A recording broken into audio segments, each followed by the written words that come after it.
And now, Dapper Drams presents Fresh Takes with Lee Evolved.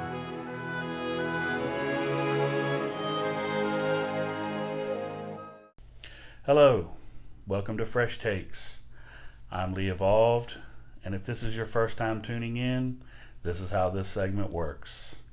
I will take a sort of rare bottle from my whiskey collection and open it up on camera. I'll try to give you a quick first impression of the whiskey inside.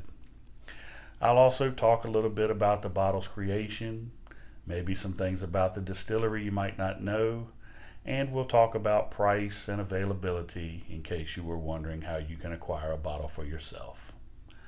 That said, let's pick this episode's bottle. The Highland Park 21-year-old. All right, we've got our tasting table set up. Let's crack this bad boy open, give ourselves a pour, and talk about the bottles while it opens up a bit for us. Ooh.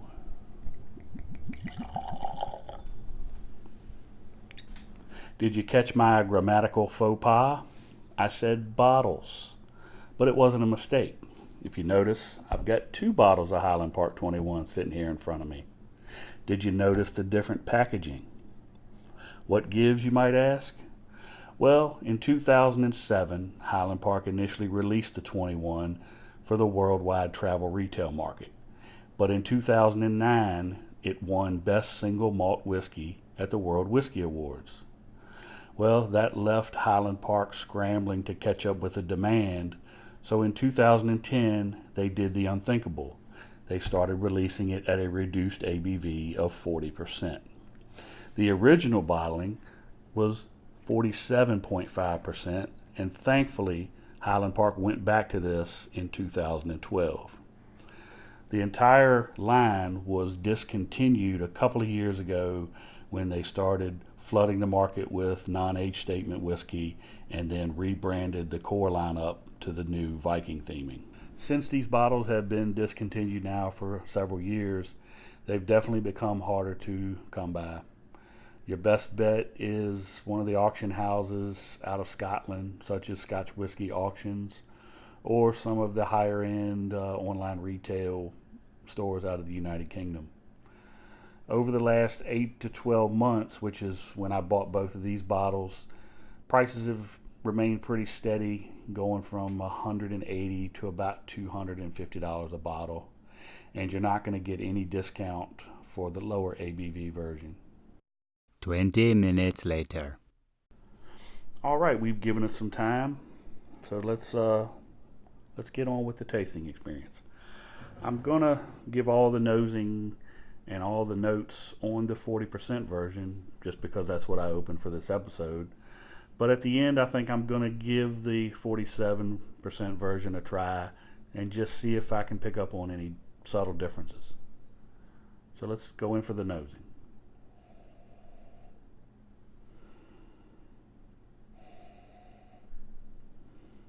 Wow.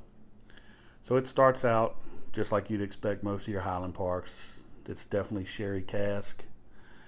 I'm guessing because of the age, a lot of the smoke is kind of really subdued.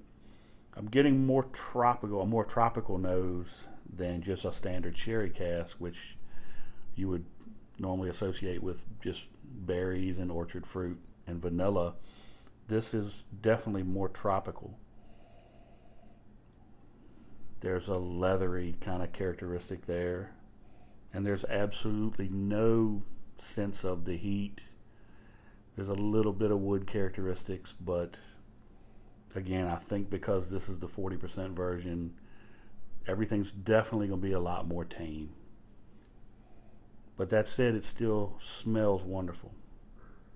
So let's go in for a taste.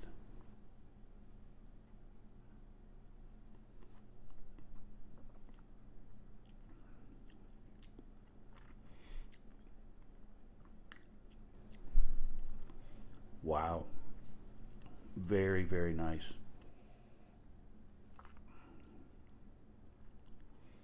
There's definitely the smoky aspects of it come in on the very tail end. It's very, very smooth. The darker fruit, the dark berries, the tropical notes from the nose kind of transition more towards sherry on the palate. It's incredibly smooth. Really, really good. Let's try it one more time.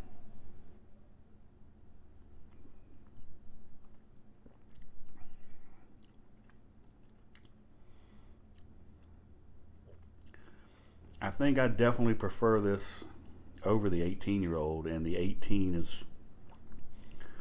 probably one of the better whiskeys I think I've ever tried. So this is definitely better. It's smoother. From what I remember about the 18 is kind of had a broad palate on it. This is a little more closed off. It's light smoke, nice sherry. The tropical nose just works really well. The finish, I mean, I'm still picking up plenty on the finish. The smokiness definitely takes a back seat, and I'm hoping that's just going to be the case with the 40%. But that said, even the 40% is a fabulous, fabulous whiskey. Okay, let's go in and give the original strength a quick taste. This bottle has been open for a couple of months, so there's some oxidation that's already set in, but it still should give us a good comparison.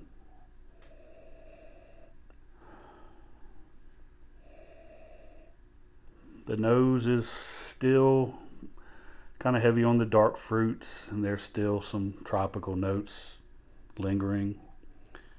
Don't get a whole lot of smoke on the nose, just like the 40. So let's go in for a quick taste.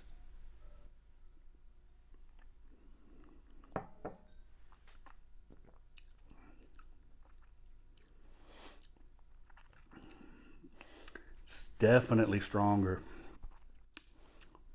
Pick up on the smoke almost immediately, whereas on the 40% version it was more towards the back end.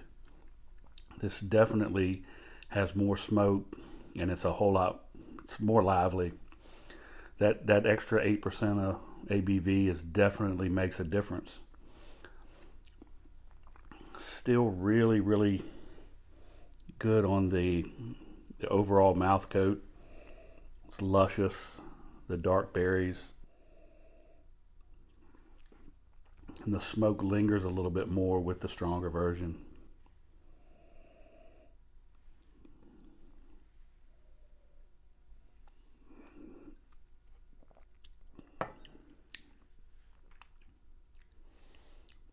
Oh yeah, they're still both fantastic. Just fantastic whiskey. So when it comes time to evaluate them, I've got to say they are both excellent, excellent whiskeys. If you're going to look at them from a consumption standpoint, I think you definitely should go with the 47. You can add a few drops of water to get the sweet spot you're looking for. But if you're looking at this from a collector's standpoint, I would think that this one might be the one for the collectors, just because this bottle only came out in 2010 and 2011. So the numbers have to be lower, and the remaining stock, people have obviously drank those bottles, so the remaining bottle counts got to be lower. So from a collector's view, this would be the one to collect, and this one would be the one to drink. They're both fine to drink, but I think the 47 just edges it out. The extra power is there, and it's still ultra smooth and delicious. So in closing, I definitely recommend buying this bottle at either strength. I don't think you can go wrong. The price is kind of trending to the higher side, but I believe the original retail price of these was approaching $170. So the $30 or $40 that you have to pay now at auction or at retail is not that bad of a markup. It's just the hard part now is finding these bottles. But that said, just like last episode, about a week or two, I'll post a review. I'll actually post a review for both the 40% and the 47% over on distiller.com. You can look me up at Lee Evolved, and I would appreciate it if you'd give this video a like, maybe subscribe to the channel, comment below, and if you have any questions, I'll try to get an answer for you. And go over onto Distiller and read the full review and the full score, and you can like and comment over there as well. That being said, thanks for tuning in. Cheers.